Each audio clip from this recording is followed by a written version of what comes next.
Kama ni manzi wa Nairobi amka uanze sasa unaanza kuniingililia. Ameambia manzi wa Nairobi peke yake. That means they had Sasa mimi ni wa Nairobi, nilihama nimekuja Nairobi. Miss University, Miss Kenya, every miss that has ever been there, somewhere Licky is involved. He's leaking. He's leaking right there with it. Unclaimed financial assets include bank accounts, insurance policies, and other financial assets belonging to people just like you. Don't let your assets remain unclaimed. Take a few minutes to check and see if you have any unclaimed financial assets. Kwa hivyo nikeleza mahakama ulikula imondo, alafu narudi kupeleka watu potini. Ati kwamba ukakula imondo, hata maybe ulikula mpaka figo. Na hicho kwa nasema what do you mean? Kwa hivyo mimi nitamkata aje tumpike yeye ni sakura. Unajua hii ni koti na ukiwa unasema urongo tutakufungia. Kama tunauswa. Haya, uko na kidneys ngapi? KGs zangu wasana naso. Umezipata? Nani amesema story ya KGs?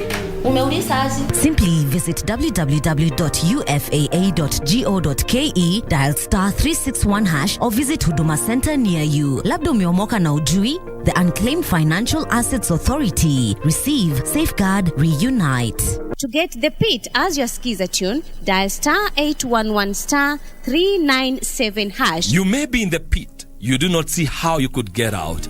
But the good news is that you do not have to get by yourself. The Most High God is about to lift you out. He's about to turn the medical report. He's about to free you. He's about to open new doors, bringing new opportunities, new relationships. The pit is not your destination. Get ready to rise. To get the PIT, dial *811*397#. *811*397#.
Day of the second month of 2023, and you're watching Prime Edition right here on KBC Channel 1. I am Regina Manyara. The government in this financial year intends to spend 3 trillion shillings in matters of development as well as repaying its loan. But now, there's the issue of if the taxman is going to meet its revenue target. As such, Deputy President Rigathi Gachagua maintains that no one is exempt from paying taxes. This and so much more will be coming up as we talk matters, stories that have been making headlines in the last 12 hours. But first things first, the highlights.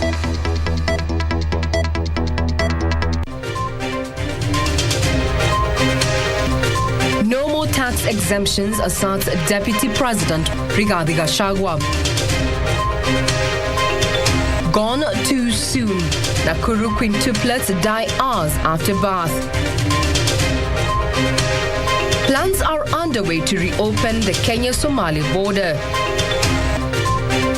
7 teachers at a school in Kisii are arraigned in court for engaging pupils in indecent acts.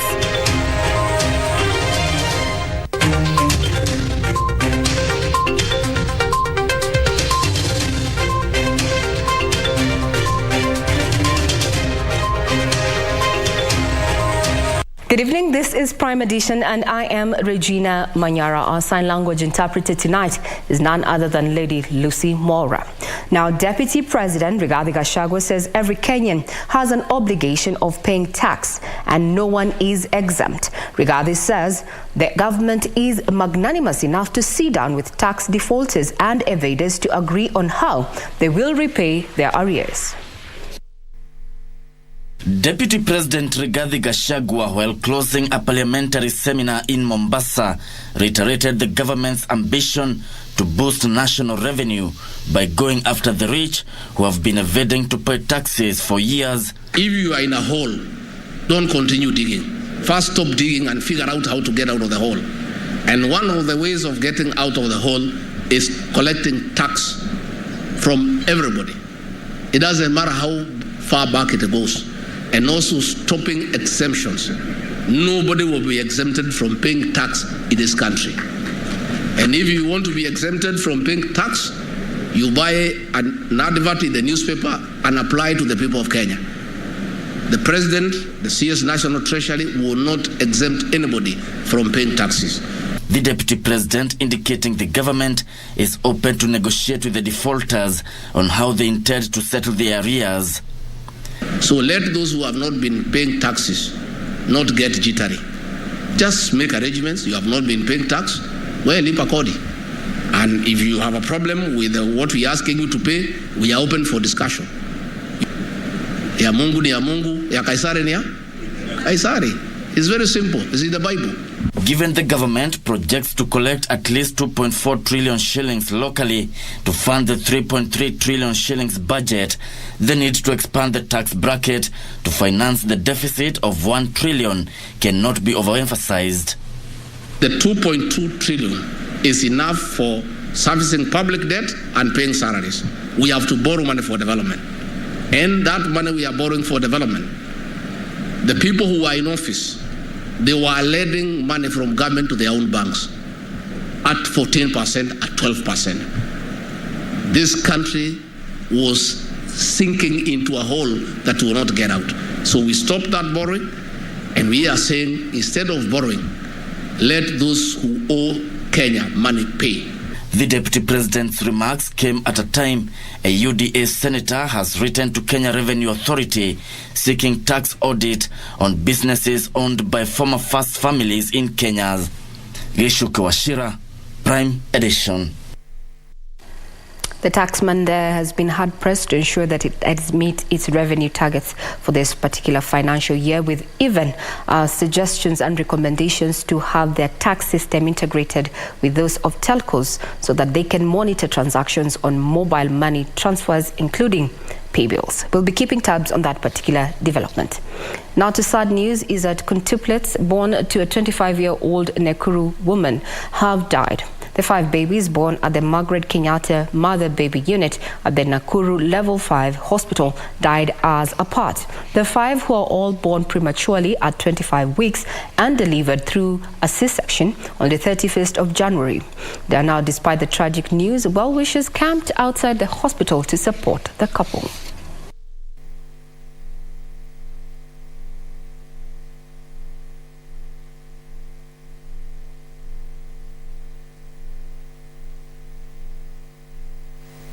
Unfortunately, tumepokea hizo ripoti and sio za kufurahisha, but hatuna kitu cha kusema kuze. Tutasema tu God ni alitupea na ni amechukua. Sasa kile tunaweza omba ni vile tulifurahia hii baraka, watu wasaidie tu vile kulingana. Hata hii familia bado ni changa, na ndio unaona Simon Kinyanjui ndiye akofika hapa mbele amedhoofika roho. Ni kusema tu pole na kusema hiyo familia tuishikilie na wasikie tukiwa pamoja na wao, na if anything wakitaka, mama county ako hapo atawasaidia na amepeana pole zake sana.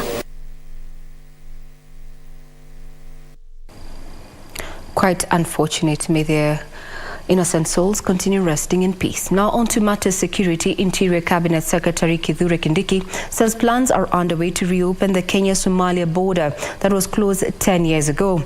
Kindiki said infrastructural works are ongoing at the Customs Office. Now speaking during a tour of the Manyara County, Kindiki urged the locals to collaborate with security agencies to neutralize the threat posed by terrorism.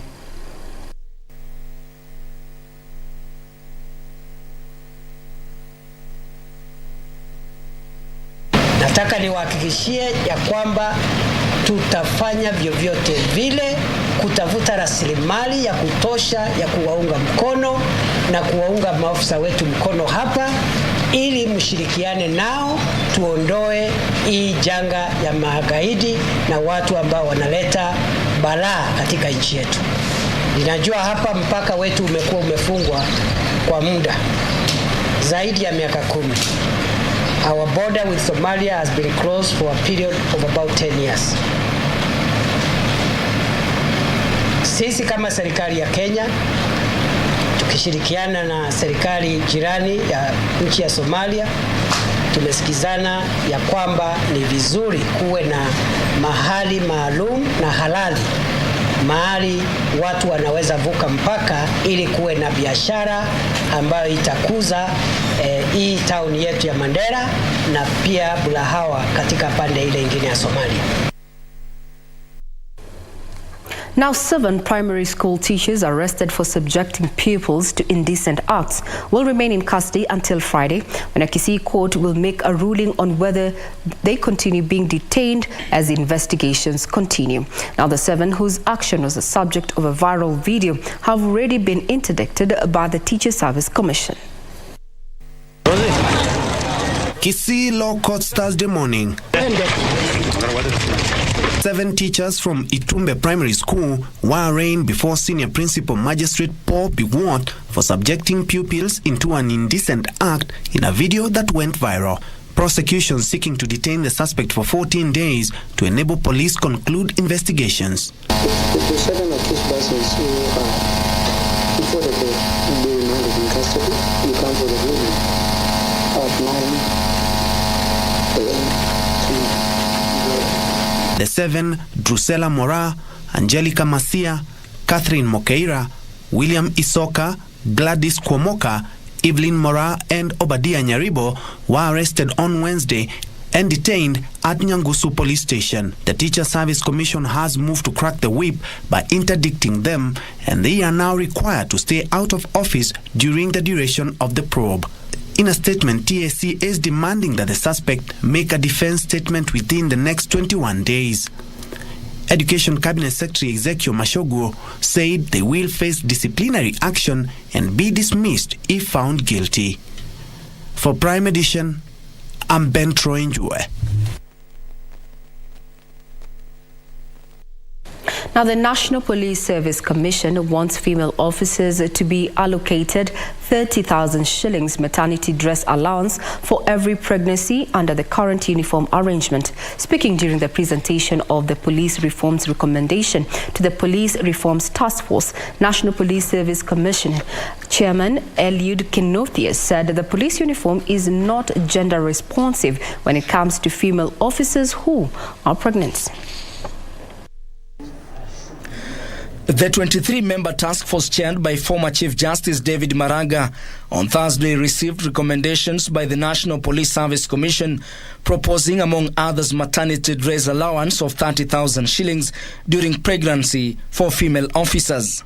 We are also proposing maternity dress allowance. Our female officers do not have a maternity dress, and we are proposing that they should be given 30,000 per each pregnancy so that they can be able to purchase a maternity dress.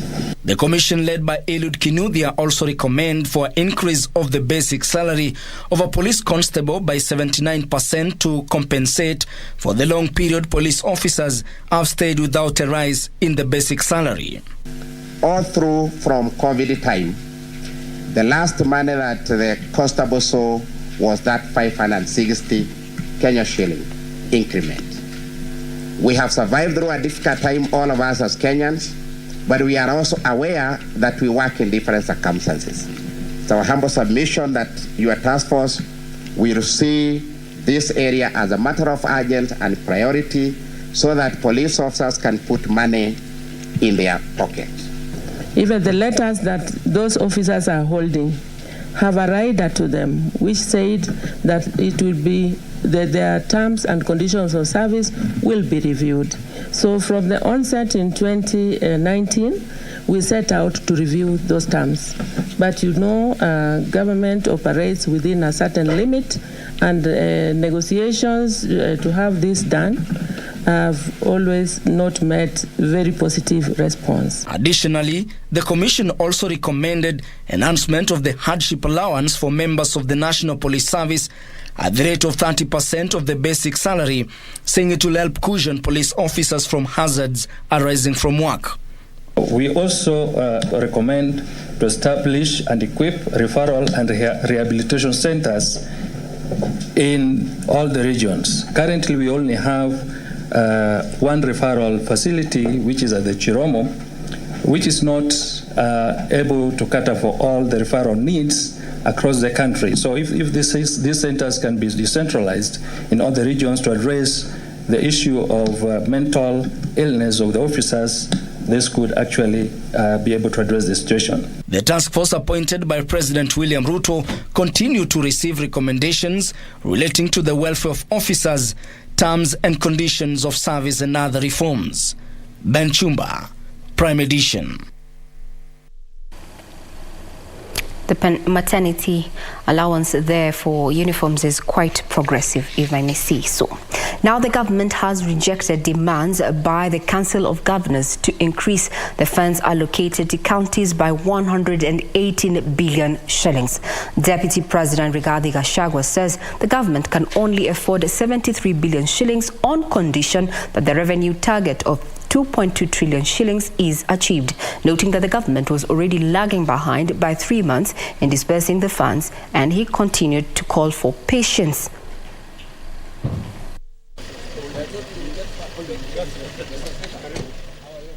Deputy President Rigathi Gachagua spent the better part of Thursday afternoon closing a week-long post-election seminar for senators and members of the National Assembly. While addressing senators, Gachagua urged them to enhance vigilance in oversighting devolved units. Gachagua categorically said the government cannot afford to raise funds allocated to counties from 307 to 425 billion shillings as demanded by the governors, arguing that the government cannot afford to foot their request. We are 3 months behind, so we are asking them, if what was in the budget, 370, we have been unable to give you, if we give you 425, it will just be a lie. The government is willing to negotiate an addition of 73 billion as opposed to the floated 118 billion. However, it may not be in the near future. We will try to look for 385. We will try. We are not promising. We will try. And one of the ways is to collect taxes. We succeed in increasing revenue from 2.2 billion to 2.2 trillion to 3 trillion. It is public information.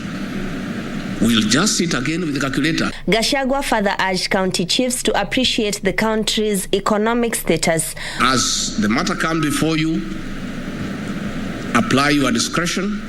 Kindly take into consideration the state of the economy, take into consideration the revenue levels and our obligations in public debt, in salaries, and all that surrounds finances, and make a fair decision. Pesa zikichelewa, maendeleo na pia vile vile utendakazi pengine kama magavana unaweza kuchelewa kidogo. Have confidence in us. We are the ones who represent you. We are the ones who protect your interests, the interests of your government and the interests of your county. On devolution, the senators call for devolvement of more functions from the national government and harmony between the two houses in execution of their oversight mandate. The reason why we have many figures is because, one, we have not unbundled the functions, and two, we have not costed the functions. When we unbundle and cost the functions, the amount of money, the final figure becomes rather automatic. Juni Karisa Mbele from Mombasa County. That report by Juni Karisa from Mombasa County takes us to our fast breather. We'll be back with what is happening in the world of sports, business, as well as the courts. Do not go away.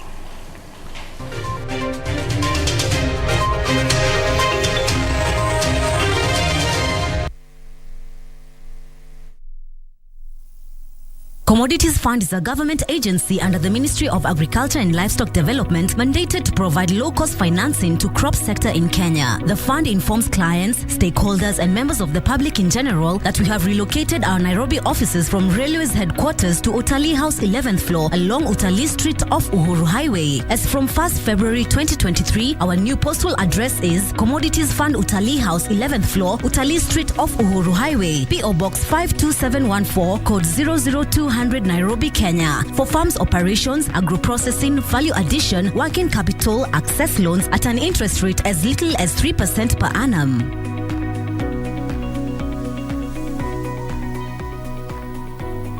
Stop searching in wrong places. Billions in unclaimed cash and other assets are here for you. Unclaimed financial assets include bank accounts, insurance policies, and other financial assets belonging to people just like you. Don't let your assets remain unclaimed. Take a few minutes to check and see if you have any unclaimed financial assets. Claiming your assets is easy. Simply visit www.ufaa.go.ke, dial *361# or visit Huduma Center near you. Labda umeomoka na ujui? The Unclaimed Financial Assets Authority. Receive, safeguard, reunite.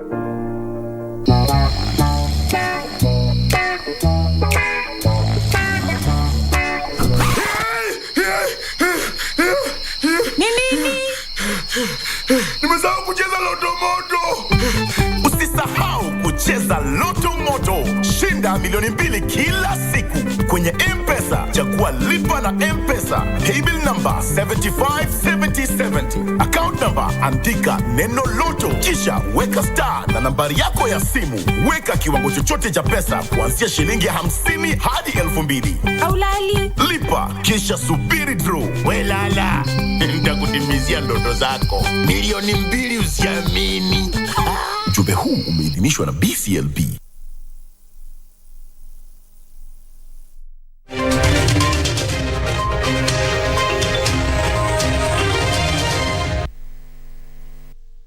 Good evening, you're still watching Prime Edition. Now, 3 suspects in Baby Segeni's case will now face charges of causing bodily harm to the minor by gouging out his eyes. The 3, Alex Ochogo, Ryle, as well as Pacifica Nyakerario, who have pleaded not guilty and are related to the young boy, were initially to be charged for attempted murder. The 3 suspects in Baby Segeni's case have been charged with causing bodily harm to a minor by gouging out his eyes between December 13th and 14th, 2022 at Ikuruma village in Marani sub-county in Kisii. The 3 include Alex Ochogo, who is a cousin of the young boy, Ryle Nyakerario, the grandmother, and Pacifica Nyakerario, the aunt, who have pleaded not guilty to the amended charges. Initially, the accused were to be charged with attempting to murder the young boy. The first to 3rd accused persons are entitled to counsel. The court hereby appoints Mr. Kirusi Ondieki and Ms. Moguche Violet to appear for the first, second, and third accused persons during the pendency of trial. Senior Resident Magistrate Crispin Ongweno ordered that the prosecution and legal teams conclude the signing of the requisite statements to be relied on during the hearing on February 23rd and March 3rd, 2023. Meanwhile, 3 ex-Britam senior officers include Edwin Dande, Elizabeth Nkuku, and Patricia Njeri, who are to face an alleged 1.1 billion shillings fraud, want the Supreme Court to shield them from facing corruption charges, citing immunity. Through their lawyers led by Professor Tom Ojinda, the 3 claimed that they were denied the right of response in the case, a move that was however opposed by Britam through lawyer Fred Ngatia, who argued that they were not immune to criminal trial. The 5-judge bench, led by Chief Justice Martha Koome, will give its judgment on notice. Serafina Robi for Prime Edition.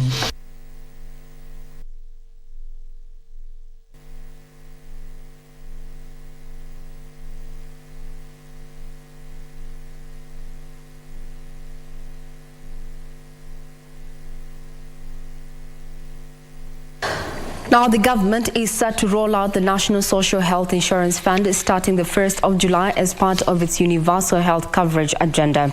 Now, speaking today in Nairobi when she officially opened the two-day National Cancer Summit, Health Cabinet Secretary Susan Nakhumicha said the move will ensure that Kenyans from all walks of life get access to better health care. On his part, Kisumu County Governor Professor Peter Anyang' Nyong'o said that the Cancer Summit provides an opportunity for Africans to join hands and redesign cancer interventions for its people.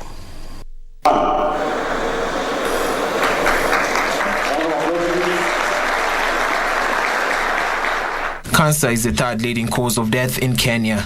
In 2020, 42,000 new cases were reported in the country, with 27,000 cancer-related deaths. Health Cabinet Secretary Susan Nakhumicha is calling for concerted efforts for response to the growing cancer burden in Kenya by stakeholders. I wish to reiterate our commitment as the Minister of Health, working with stakeholders to deliver strategies which will not only transform the cancer response, but improve quality of life and bring prosperity to Kenya. The CS said the government is working towards changing the Nation Health Insurance Fund to National Social Health Insurance Fund to ensure it's more inclusive. We are starting the social one, that we focus on primary and preventive health care. And for cancer, we are saying once we do proper screening at the community level, then we increase those that come up and go up for treatment.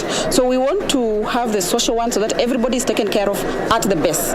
You are screened at the community level so that it is discovered right there. Then you are referred upwards the referral system to level 3, 4, and 5 where you can be taken care of. Kisumu County Governor Anyang' Nyong'o, who spoke on behalf of Council of Governors Chair Anne Waiguru, said the prevention services should be at the center of health services, noting that county governments were working towards expanding cancer centers that will provide screening services for early detection. We need to continue investing to ensure that everyone who gets cancer is identified at the earliest opportunity and treated at the earliest possibility. It is known that discovered early, cancer is treated like any other disease. We only have 63 cancer centers that are only restricted, or rather, they are in only 17 counties. 47 out of 18 counties, that tells you that we have a total of over 20 counties that have no idea and they have no space, even in their plans, on how they can be able to have their patients diagnosed with cancer unless they go to the next county or they come to Nairobi and other places. So there's a lot of work to be done. Acting Director of Africa Centers for Disease Control and Prevention, Dr. Ahmed Ogwel, called on the government to strengthen institutions that handle cancer, train healthcare workers, including community healthcare workers, invest in domestic manufacturing of resources, as well as partnering with other stakeholders in order to reduce the growing number of cancer cases. Although breast cancer and cervical cancers have been documented as the leading cancers on the continent amongst women and prostate cancer amongst men, the range of cancers is large, and we must at all times design our strategies and responses to accommodate the large range of cancers here in Kenya and as well as on the continent of Africa. The summit that ends on Saturday aims at reviewing the status of the cancer response in the country and building policies and capacity among stakeholders to enhance the response and management of the disease.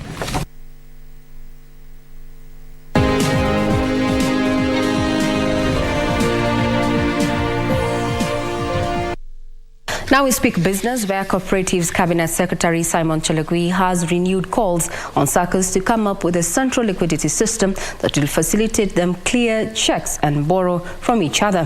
Chelugui says SACCOs will significantly reduce their financing costs if they join the national payment system. As Ibak Said narrates, the central liquidity system will help SACCOs reduce reliance on banks for financing and check processing.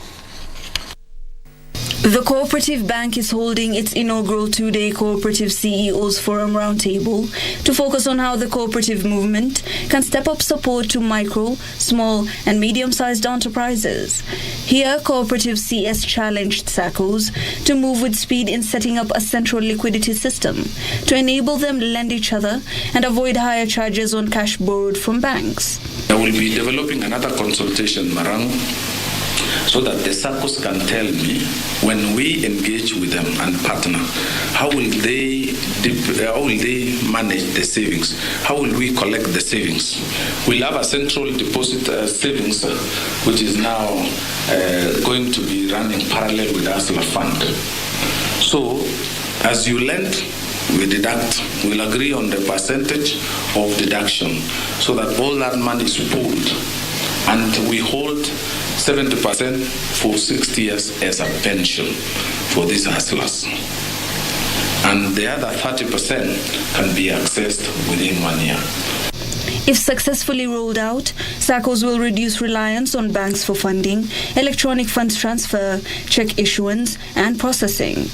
SACCOs have been challenged to diversify their products to attract membership. If things were working through the SACCO and the banks, and it's guided, it's regulated, we would not have come up with this fund, because we have no business in lending. Chelugui says the government plans to disburse through SACCOs and banks the second phase of the Hustler Fund that will see MSMEs and registered groups accessing loans of between 100,000 shillings and 2.5 million shillings. My intention is, over time, I will hand over to you. Tell you this is my 10 million people, this one behaves like this one behaves like this. If it comes to you, you have a background profile of this fellow. SACCOs to come up with products whereby they can even give daily loans.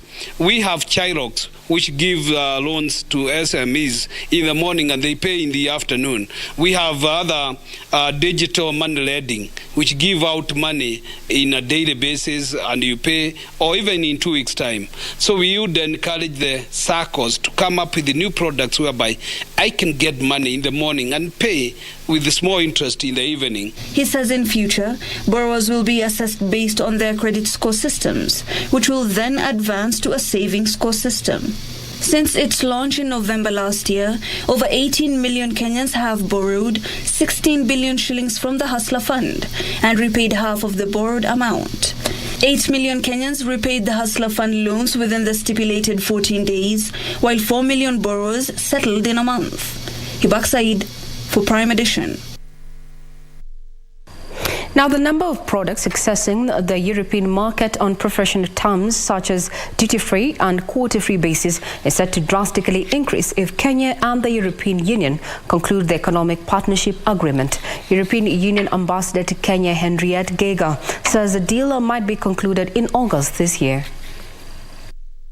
The government and the private sector are hoping to seal a deal on EU-Kenya interim economic partnership agreement to liberalize trade in goods on a mutual basis. The negotiations are at an advanced stage, as European Union Ambassador to Kenya, Henriette Gega, explains. Still in negotiations, but what we certainly hope, and the promise of the Kenyan government, is that they would do whatever it takes to crunch the deal. And in the EU now, we are also keenly interested to crunch the deals. If agreed, the deal will expand the line of duty and quota-free access of Kenyan goods to the European market, while allowing gradual opening of the Kenyan market to goods from Europe, including agriculture and fishery products. When two are intended to get married, the wedding is not far away. So I really hope that whilst we cannot sign during the forum, at least we can negotiate and close the last sort of issues that are open. The two parties are also deliberating sanitary and phytosanitary measures to promote trade, elimination of technical barriers to trade and customs, and trade facilitation. Key focus will be on 11 sectors such as the circular economy, agriculture, value addition, water, green energy, ICT, and infrastructure. We need to really focus, and by focusing on job creation and a stable environment, will put us in the right track, because I think we're going to get to a stage where the unemployment level in Kenya is going to be exorbitant. But the idea is really to give a boost to the already very big relationship that we have in trade and investment between Kenya and the EU. Henrietta endorsed the move by the government to make embassies trade promotion centers to promote and deepen trade. Wairi Mujenga for Prime Edition. Now, quick one. Are you into conservation, exploration, nature walks, or birding? Well, if so, Watamu, Kilifi County could be ideal for you. Tonight on Magical Scenes, we explore a site that has bird watching, picnics, and sampling the mangrove forest and the rich coastal culture, as Irene Mchuma Odim narrates.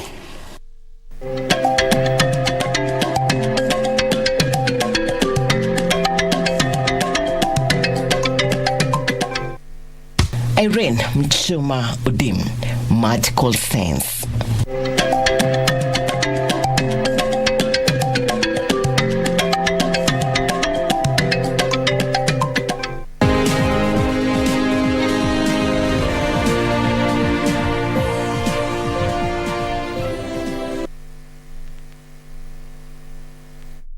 Before nilikuwa nafikiria chuma ni chuma. Wacha nikwambie. Chuma ndio nyumba. Nyumba zetu zote tunatumianga chuma ya doshi. With a lot of confidence and a doshi. Doshi Steel, chuma ya nguvu. Unclaimed financial assets include bank accounts, insurance policies, and other financial assets belonging to people just like you. Don't let your assets remain unclaimed. Take a few minutes to check and see if you have any unclaimed financial assets. Kwa hivyo nikeleza mahakama ulikula imondo, alafu narudi kupeleka watu kotini. Ati kwamba ukakula imondo na hata maybe ulikula mpaka figo. Na hicho kwa nasema roho, what do you mean? Kwa hivyo mimi nitamkata aje tumpike yeye ni sakura. Unajua hii ni koti na ukiwa unasema urongo tutakufungia. Kama tunauzwa. Haya, uko na kidneys ngapi? KGC zangu wasana naso. Umezipata? Nani amesema story ya KGs? Umeuliza aje? Simply visit www.ufaa.go.ke, dial *361# or visit Huduma Center near you. Labda umeomoka na ujui? The Unclaimed Financial Assets Authority. Receive, safeguard, reunite. Do you have a news story to share with KBC? Get in touch swiftly on email news@kbc.co.ke or call 0723-892-654 or 0734-780-124.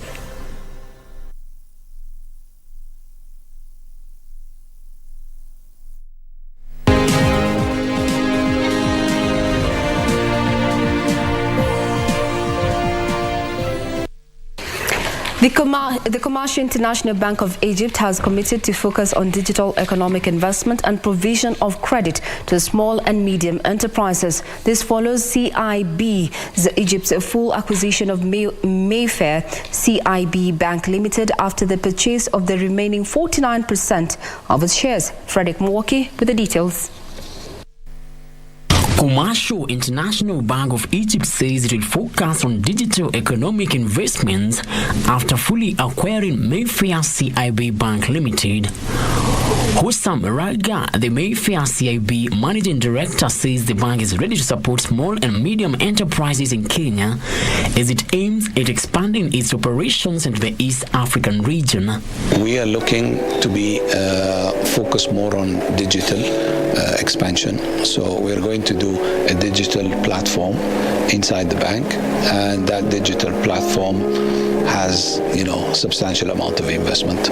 We have not reached the final figure now, but this digital platform will not only service Kenya, but will service also expansion plans in other countries. Egypt's Commercial International Bank took full ownership of Kenya's Mayfair with the purchase of the remaining 49% of shares.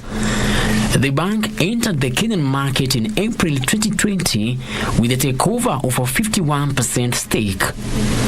The bank is positive the full acquisition will strengthen the trade and investment ties between Kenya and Egypt. Kenya and Egypt are becoming closer and closer, and Egypt is coming back to its roots. It is looking at Kenya and as the what you could say the the starting place for going back into Africa and using it as the starting point for any other expansion into Africa. Mayfair CIB Bank reported a strong turnaround with operating income increasing by 64% from 545 million shillings in 2020 to 891 million in 2021. Frederick Moki for Prime Edition. Vehicle financing company Mogo has rolled out a financial literacy tool aimed at educating its Kenyan clients about personal budget planning and informed financial decisions. The tool has been designed to cater to the customer's specified needs while providing financial education on personalized spending management. According to the World Bank, nearly 500,000 Kenyans were lifted out of extreme poverty last year as the country bounced back from the COVID-19 disruptions that pushed 1.2 million to live below the poverty line. However, financial illiteracy is likely to negate gains made against poverty in the country, even as the economy emerges from the ravages of the COVID-19 pandemic. To address this, several financial firms are coming up with digital products to strike the balance. Mogo believes financial literacy is key in protecting people from unnecessary spending habits, unreasonable loan commitments, and financial stress. This tool was necessitated by the need for Kenyans to understand financial literacy and make better and informed financial decisions. Players say the tool's flexibility offers customer insights on spending while they evaluate whether new financial commitments would be a wise decision within their current budget. We focus on productive lending, which means that we really target those people that work. We want them to borrow these assets. We want them to get these assets and to earn by having these assets. Ndutamo Kami for Prime Edition. Now, the Africa Development Center, Microsoft's engineering arm, has announced a collaboration with Kenyan technology universities to review their curriculum and make them more relevant to the industry. As part of the program that will be extended to other technical universities, the Africa Development Center has partnered with the Jomo Kenyatta University of Agriculture and Technology to review its computer science degree program. The Africa Development Center, which is Microsoft's premier engineering arm, has announced a collaboration with Kenya Technology Universities as part of the wider agenda to harness technology and innovation to transform African economies. The initiative aims to address identified skill gaps in software engineering. As part of the wider plan, the Africa Development Center is running multiple initiatives to improve the tech talent pipeline, starting from primary school on the way to working to improve the skills of practicing professionals. As part of the skills improvement drive, the center is seeking to improve tech-based circular in local institutions of higher learning so as to reduce the skills gap between classrooms and the workplace. ADC's Student and Education Engagement Program Manager Irene Githinji says while players in the technology sector are constantly on the lookout for new talent, they are frequently unable to hire directly from universities because graduates are mostly armed with theoretical knowledge at the expense of much-needed application skills. She therefore says the updated curriculums with industry input will help students gain hands-on tech skills as well as expose students to industry jobs. She says a need has been identified to transition from paper examination to online assessment, as most students have never sat for coding exams via online assessment. Frederick Moki for Prime Edition. Now, the Digital Climate Advisory Service conference has been running for the last 3 days, and we were keeping tabs on its developments. That means Benson Rioba and I have been covering this, and where I filed this particular report where the private sector has been urged to enhance its commitments to support climate adoption in light of frequent droughts. Africa faces a funding gap of $41.3 billion for climate adoption initiatives that experts say can be bridged by the private sector. Some of this private sector have installed equipment. They have set up factories, like agro-processing factories, right, enterprises.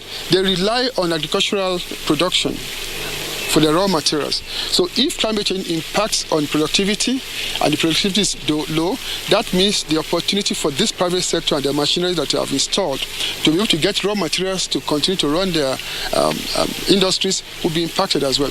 So far, Africa requires $52.7 billion for climate change adoption, with donor funding inflows currently at 53% of this amount. To achieve this, experts want the pricing of carbon credits streamlined to incentivize alternative climate financing. Because if you do it and farmers, for example, sequester quite a lot of carbon, they cannot eat it. So how do you negotiate the price? Okay, so how do you ensure that the price is stable? So farmers make informed decision, or whoever is planting, make informed decision and say, okay, this is what I expect as the amount of carbon, and this is the amount of what it translates to in terms of Kenyan shilling. Africa contributes 4 to 5% of total carbon emissions. As such, experts opine that focus should be laid on climate adoption and not focusing on reduction of emissions into the environment. Kenya is among African countries to receive $25 billion to go towards climate change adoption and mitigation from the Africa Development Bank and other development partners. Well, as I mentioned, that is what we were doing for the last 3 days. That particular conference was happening at the Wangari Maathai Institute. Now, across the globe, Samsung Electronics have unveiled its latest premium Galaxy X series that focuses on the powerful cameras in a test of its brand power as the market for mobiles experiences an unprecedented contraction. Here are details of this and other stories from across the world. Samsung Electronics has showcased the Galaxy S23 Ultra's performance at the Samsung Unpacked event in San Francisco with its first ever 200-megapixel camera sensor. Analysts say the Galaxy S23 smartphone series, with its cameras and faster chips than its predecessor, could still face weak demand as consumers spend less amid surging inflation in a struggling global economy. Acknowledging that challenge, the head of Samsung's mobile said there are noticeable shifts to the premium segment in developing and emerging markets. However, global smartphone shipments showed the largest ever decline in a single quarter in the October-December period, when they contracted 18.3% to 300.3 million units. The figures cast doubt on forecasts for a modest recovery in the market for mobiles this year. Meanwhile, India's Adani Enterprises has called off its share sale after days of the announcement. The Adani Group's flagship company confirmed the $2.5 billion raised from the sale will be returned to investors after shares fell 26%. The group's companies have seen more than $90 billion wiped off their value since the U.S. investment firm made fraud claims which were denied by Adani. The enterprise comprised a wide range of industries including commodities trading, airports, utilities, and renewable energy. Finally, oil and gas giant Shell has reported record annual profits after energy prices surged last year following Russia's invasion of Ukraine.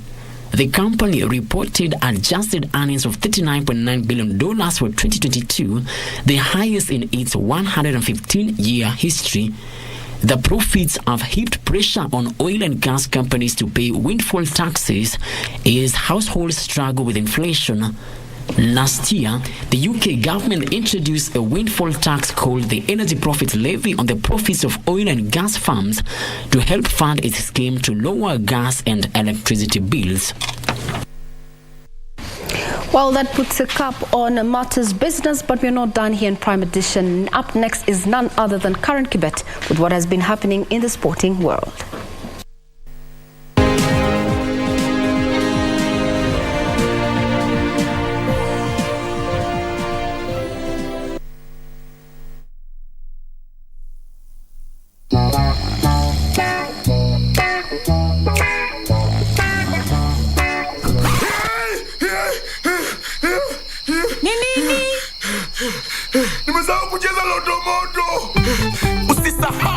Cheza Loto Moto, shinda milioni 2 kila siku.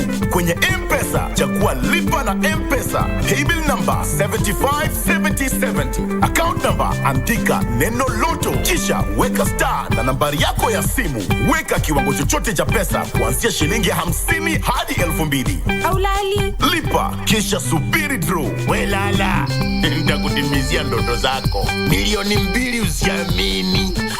Ujumbe huu umeidhinishwa na BCLB. You alone? No, Liam came too. Where is he? He already left. Then why did you stay?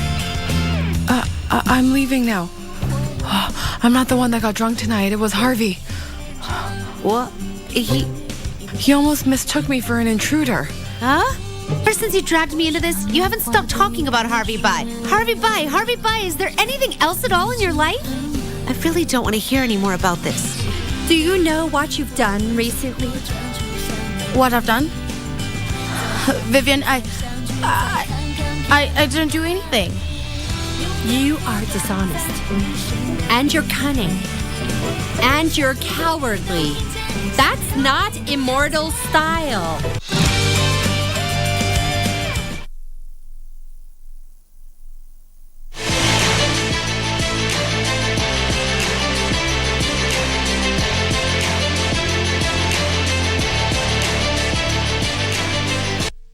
Welcome back. Thank you for keeping it KBC Prime Edition. My name is Karen Kibet. Let's delve into sports matters.